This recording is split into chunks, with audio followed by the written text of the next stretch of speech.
My self doctor Juhi.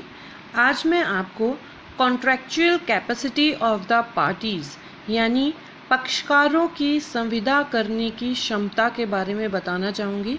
Who is the competent to the contract यानी संविदा करने की क्षमता किसमें कैपेसिटी है, कौन कॉन्ट्रैक्ट कर सकता है।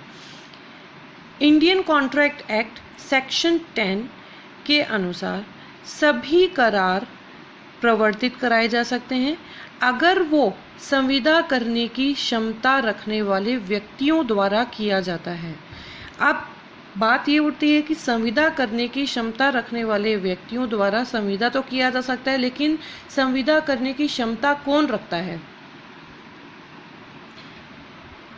According to Indian Contract Act, Section 11, every person is competent to contract who is of the age of majority according to the law to which he is subject and who is of sound mind and is not disqualified from contracting by any law to which he is subject.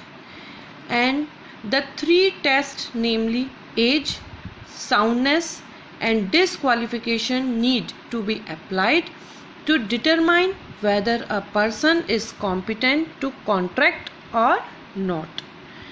Section 11 के अनुसार प्रत्येक ऐसा व्यक्ति संविदा करने की क्षमता रखता है जो संबंधित विधि के अनुसार वयस्क आयु का हो यानी मेजॉरिटी प्राप्त कर चुका हो, और जो स्वस्थ मस्तिष्क का हो, और जो किसी विधि के द्वारा संविदा करने के लिए अयोग्य घोषित नहीं किया गया हो। इस प्रकार इसमें तीन मेन बताए गए हैं कि कौन कौन संविदा करने की क्षमता नहीं रखते हैं। एक तो जो अवयस्क हो, जो अनसाउंड माइंड यानी अस्वस्थ मस्तिष्क का हो, दूसरा डिसक्वालिफाइड पर्सन जो कि विधि द्वारा अयोग्य घोषित किया गया हो यानी जिसने वयस्कता की आयु प्राप्त कर ली है, जो वयस्क है यानी जो 18 साल से ऊपर का है, और जो स्वस्थ मस्तिष्क का है, साउंड माइंड है, और जो कि विधि द्वारा अयोग्य घोषित नहीं किया गया है, वो संविदा करने के लिए सक्षम माने जाते हैं।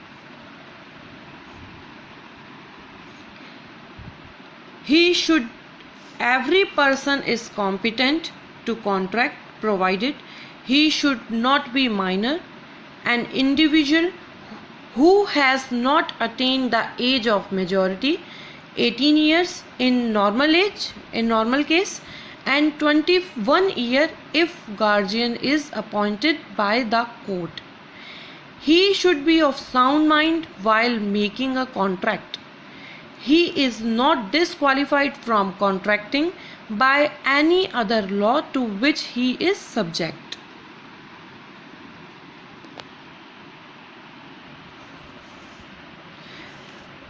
अवयस्क व्यक्ति का मतलब वही है जिस देश में वो रह रहा है उस देश के लॉ के अनुसार उसने वयस्कता की आयु प्राप्त नहीं की है।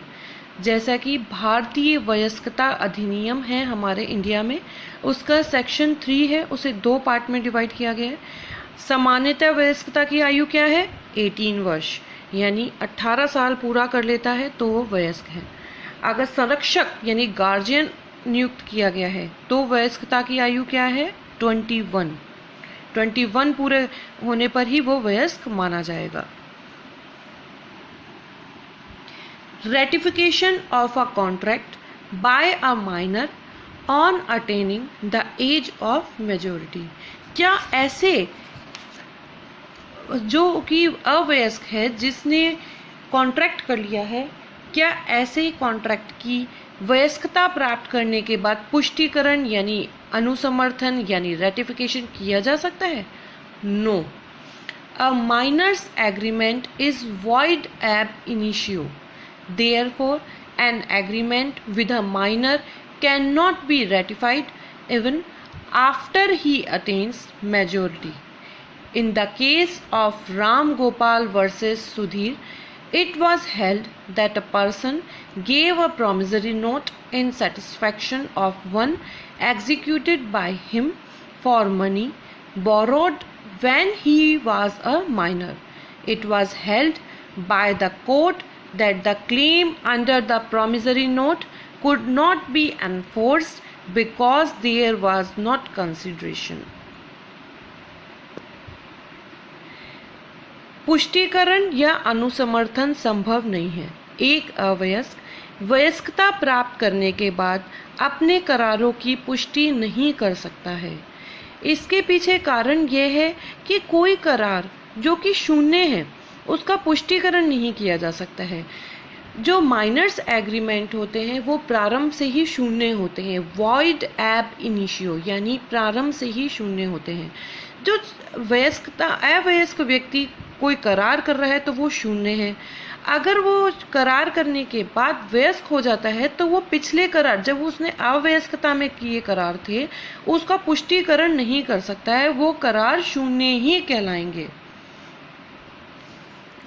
इसका एक उदाहरण है, ए अवयस्क है, माइनर है, वह बनता से बी से 10,000 रुपये उधार लेता है और प्रॉमिसरी नोट लिख देता है। ए वयस्क होते ही अपने पुराने प्रॉमिसरी नोट के बदले एक नया प्रॉमिसरी नोट लिख देता है। यहाँ पर बी ए को धनराशि के भुगतान के लिए बाध्य नहीं कर सकता है, क्योंकि जो नया प्रॉमिसरी नोट के लिए कोई अलग से कंसिडरेशन नहीं दिया गया है, वह पुराने ऋण का ही पुष्टिकरण मात्र है जो कि शून्य है।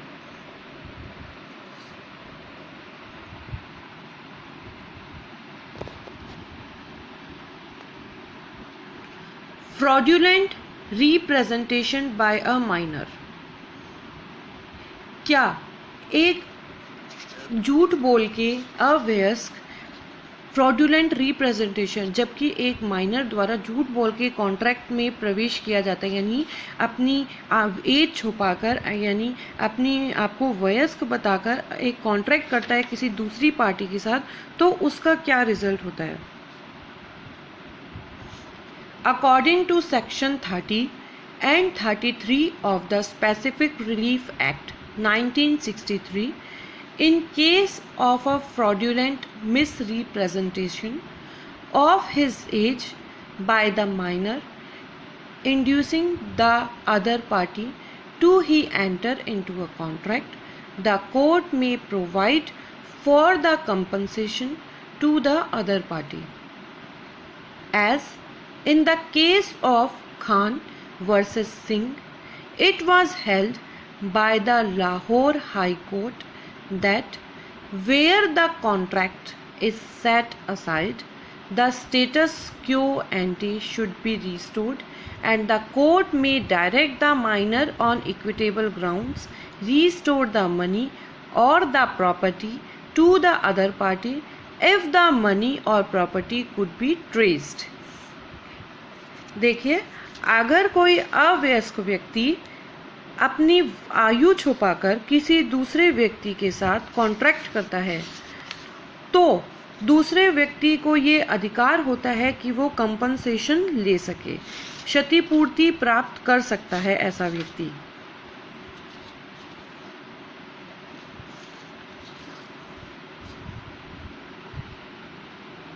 Validity. Absolutely void.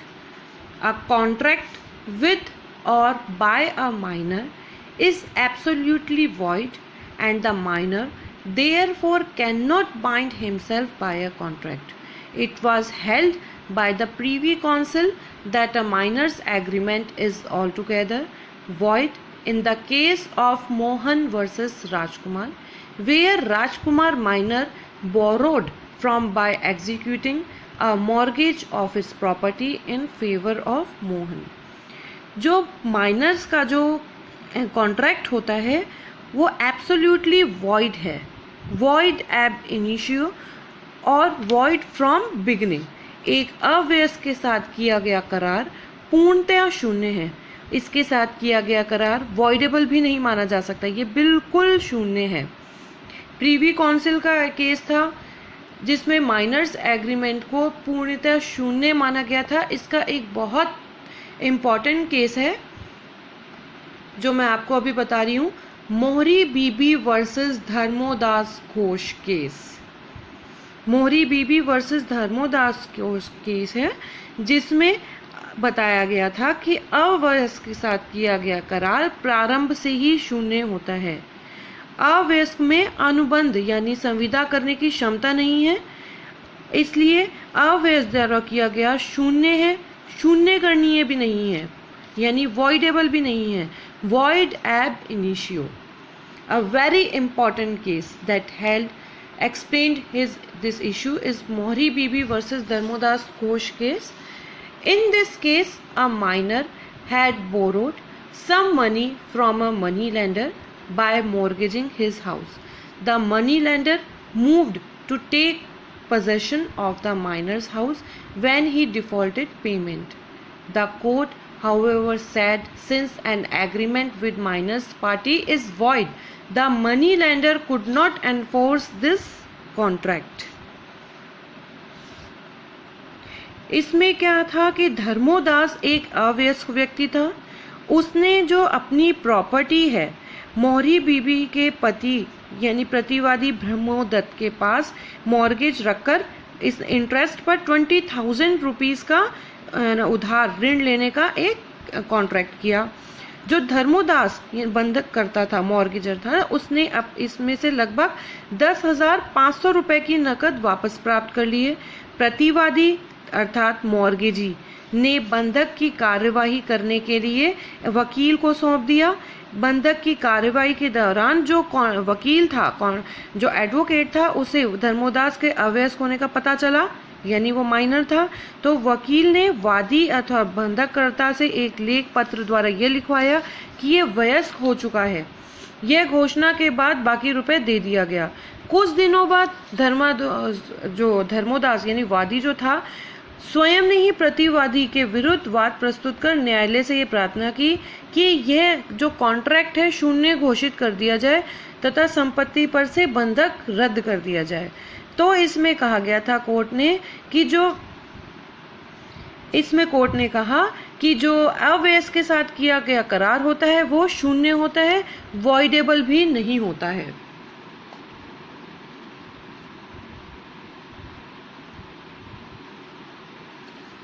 Agreement with minor parties. Section 11 states that only person who have attained majority according to the law are competent to contract. Therefore, there must be a law that defines the age of majority. In India, the Indian Majority Act 1875 declares the age of majority of all persons to be 18 years. If a minor has a guardian or court of ward looking after him, his age of majority become 21 years. मैं आपको पहले भी बता चुकी हूँ जो वयस्कता अधिनियम, भारतीय वयस्कता अधिनियम 1875 के सेक्शन 3 में बोला गया है कि नॉर्मली 18 ईयर है वयस्कता की। अगर अवयस्क का कोई गार्जियन, संरक्षक या कोर्ट ने कोई संरक्षक नियुक्त कर दिया है तो एज मेजोरिटी है 21 year. Rules relating to agreement with minor parties. Normal rules agreement जो माइनर्स के साथ रूल्स होते हैं वो मैं बता रही हूँ। Although as a general rule a contract with a minor is void, we must keep in mind the following rules as well. First, a contract with a minor is void. एक minor के साथ contract शून्य है and hence no obligations can ever arise on him thereunder. Second, the minor party cannot ratify the contract upon attaining majority unless a law specifically allows this. Minor जो contract करता है वो majority प्राप्त करने के बाद अपने माइनर एज में किए गए कॉन्ट्रैक्ट को रेटिफाई नहीं कर सकता है।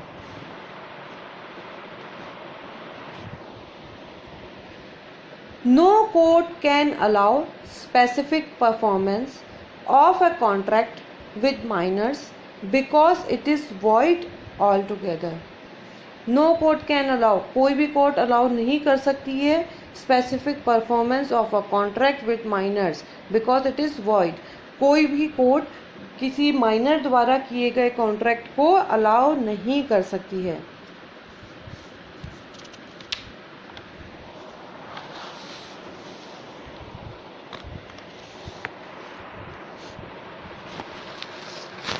Fourth, the Partnership Act also prohibits minors from becoming partner in a firm.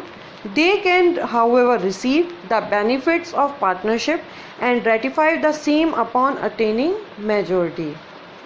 The rule of estoppel. The rule of estoppel under evidence law does not apply to minors under contractual obligation. In other words, even if a minor form a contract claiming majority age, legal obligation cannot arise them. Doctrine of estoppel does not apply. अवरोध का सिद्धांत लागू नहीं होता है. एक अवयस्क के साथ अवरोध या गत्यावरोध या प्रदर्शन का सिद्धांत लागू नहीं होता है. यदि कोई अवयस्क मिथ्या वर्णन, कपट करके यानी झूठ बोल के अपने आप को वयस्क बताता है और किसी अन्य पक्षकार के साथ संविदा करने के लिए प्रेरित करता है, तो ऐसी दशा में उसे अनुबंध के निष्पादन करने के लिए उत्तरदायी नहीं ठहराया जा सकता है. अवयस्क अपनी वयस्कता की सदैव वकालत कर सकता है, दलील दे सकता है तथा अवयस्कता की आड़ में अपने दायित्व से बच सकता है. इतना ही नहीं, यदि कोई अवयस्क झूठ या कपट द्वारा अपने आप को वयस्क बताता है और दूसरे पक्षकार से ऋण प्राप्त करने में भी सफल हो जाता है, तो वह दूसरा पक्षकार अवयस्क ऋण की राशि वसूल नहीं कर सकता है. न्यायालय अवयस्क को झूठ या कपट के लिए क्षतिपूर्ति देने के लिए बाध्य भी नहीं कर सकता है.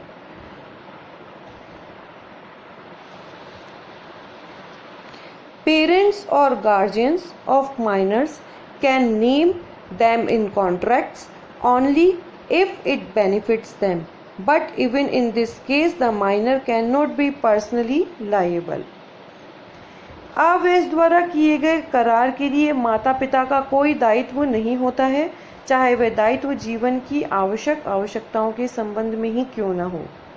अवयस्क के संरक्षक द्वारा किया गया अनुबंध अवयस्क द्वारा या अवयस्क के विरुद्ध प्रवर्तित करवाया जा सकता है यदि ऐसा संरक्षण निम्नलिखित शर्तों को पूरा करता है. वह संरक्षक अनुबंध करने की क्षमता रखता हो, यदि वह अपनी शक्तियों के अंतर्गत अनुबंध कर रहा हो या संरक्षक द्वारा किया गया अनुबंध अवयस्क के हित में हो.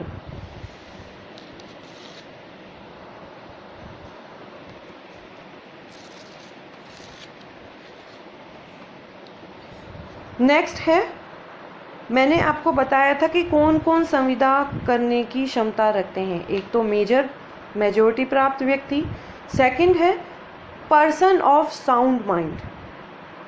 According to section 12 of the Indian contract act 1872, for the purpose of entering into a contract a person is said to be of sound mind if he is capable of understanding the contract and being able to assess its effects upon his interest. It is important to note that a person who is usually of an unsound mind but occasionally of a sound mind can enter a contract when he is of sound mind. No person can enter a contract when he is of unsound mind, even if he is so temporarily, a contract made by a person of an unsound mind is void. एक contract करने की क्षमता में पक्षकारों का स्वस्थ मस्तिष्क यानी साउंड माइंड होना बहुत जरूरी है. संविदा करने के उद्देश्य से प्रत्येक ऐसे व्यक्ति को स्वस्थ मस्तिष्क का कहा जाता है जो कि संविदा यानी कॉन्ट्रैक्ट करते समय कॉन्ट्रैक्ट को समझने की क्षमता रखता हो और उस कॉन्ट्रैक्ट से उसके हितों पर पड़ने वाले प्रभाव के विषय में वो विवेकपूर्ण निर्णय रखने की क्षमता रखता हो. स्वस्थ मस्तिष्क का व्यक्ति इस प्रकार कौन होगा? जो कि कॉन्ट्रैक्ट करते समय कॉन्ट्रैक्ट को समझने की क्षमता रखता है दूसरा, उस कॉन्ट्रैक्ट से अपने हितों पर अपने पर पड़ने वाले प्रभावों को समझने तथा विवेकपूर्ण निर्णय रखने की क्षमता रखता है। इसमें दो बात निकल के आती है। एक तो सामान्यतः अस्वस्थ मस्तिष्क वाला व्यक्ति, यदि कॉन्ट्रैक्ट किसी ऐसे व्यक्ति के साथ किया जा रहा है जो कि सामान्यतः अस्वस्थ मस्तिष्क का रहता है, किंतु कभी कभी उसका मस्तिष्क स्वस्थ हो जाता है, तो ऐसा व्यक्ति उस समय कॉन्ट्रैक्ट कर सकता है जबकि उसका मस्तिष्क स्वस्थ हो जाता है। दूसरी बात, कभी कभी अस्वस्थ मस्तिष्क वाला व्यक्ति, यदि संविदा किसी ऐसे व्यक्ति के साथ किया जा रहा है जो कि सामान्यतः स्वस्थ मस्तिष्क का रहता है, किंतु कभी कभी उसका मस्तिष्क अस्वस्थ हो जाता है, तो वह उस समय संविदा करने की क्षमता नहीं रखता है जिस समय उसका मस्तिष्क अस्वस्थ हो। वह शेष समय में संविदा कर सकता है। इस तरह से इसमें अस्वस्थ वाले कौन कौन व्यक्ति आ सकते हैं? इडियट यानी मूर्ख, ल्यूनेटिक यानी पागल व्यक्ति, ड्रंकर्ड और डिलीरियस पर्सन यानी शराबी, असीनियल पर्सन जारग्रस्त या वृद्धावस्था से पीड़ित व्यक्ति।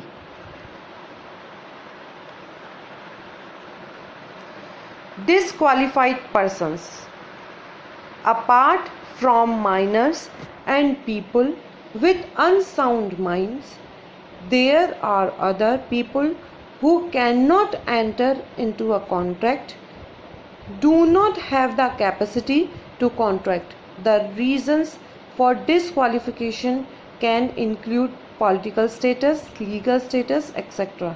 Some such persons are foreign sovereigns and ambassadors, alien, enemy, convicts, insolvents, etc. Third इसमें है डिसक्वालिफाइड यानी विधि द्वारा अयोग्य घोषित व्यक्ति। जो विधि द्वारा अयोग्य घोषित व्यक्ति है वो कॉन्ट्रैक्ट नहीं कर सकते हैं। इसमें कौन कौन विधि द्वारा अयोग्य घोषित माने जा सकते हैं? एलियन एनिमी यानी विदेशी शत्रु। एक विदेशी शत्रु भारतीय नागरिकों के साथ कॉन्ट्रैक्ट नहीं कर सकता है। विशेषाधिकार व्यक्ति यानी प्रिविलेज्ड पर्सन। कुछ व्यक्तियों को विशेषाधिकार प्राप्त होते हैं, जैसे कि राष्ट्रपति है, प्रधानमंत्री है, मंत्री है, राजदूत है, ये इस श्रेणी में आते हैं। भारत में भी इन पर वाद प्रस्तुत करने से पूर्व सरकार से अनुमति लेनी होती है, अतः कॉन्ट्रैक्ट करने वाले दूसरे पक्षकार को इस पर विचार करके ही इनके साथ कॉन्ट्रैक्ट करना चाहिए। आर्टिफिशियल पर्सन, कृत्रिम व्यक्ति। कुछ कृत्रिम व्यक्ति होते हैं जिन्हें प्रकृति द्वारा जन्म नहीं दिया जा सकता है, बल्कि विधान द्वारा निर्मित व्यक्ति होते हैं, जैसे कि रजिस्टर्ड कंपनियां होती हैं, लोकल बॉडीज होती हैं, कॉरपोरेशंस होते हैं आदि। ऐसे कृत्रिम व्यक्ति स्वयं कॉन्ट्रैक्ट नहीं कर सकते हैं।